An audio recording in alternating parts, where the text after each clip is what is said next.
In the beginning was the Word.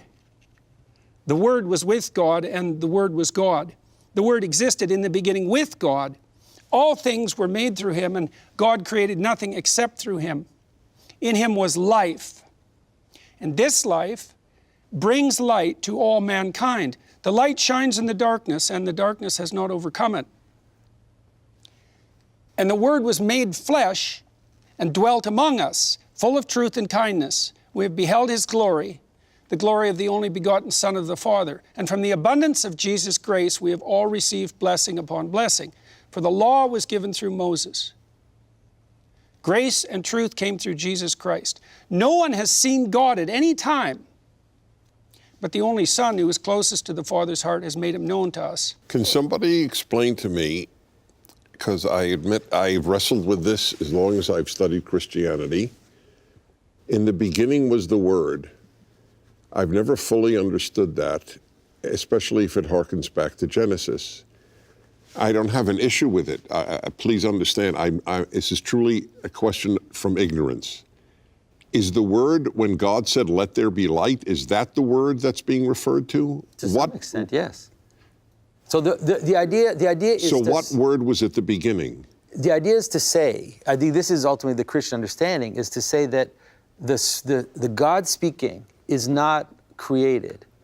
When God speaks, it's not something else than Him. It is in some ways separate from Him, but also God. This is coming to love that Bishop Barron was going to talk about. That God speaking is His own being that is speaking into the world.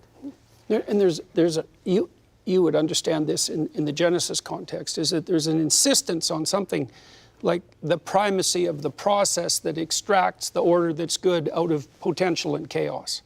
And that's the Word. And the Christian insistence is that Christ embodies the pattern of loving sacrifice that characterizes that Word. And so that idea is something like the foundation of existence itself is the spirit of loving sacrifice. And that's equivalent. It's the same thing as the Word that extracts the order that's good out of potential at the beginning of time.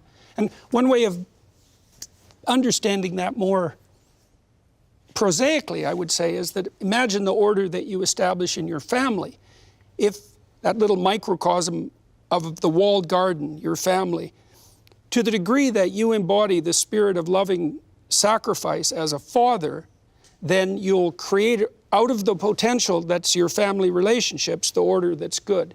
And it's sacrifice because, well, that's what you do on behalf of your children, right? You put them first, not you. You certainly put them first before your whims.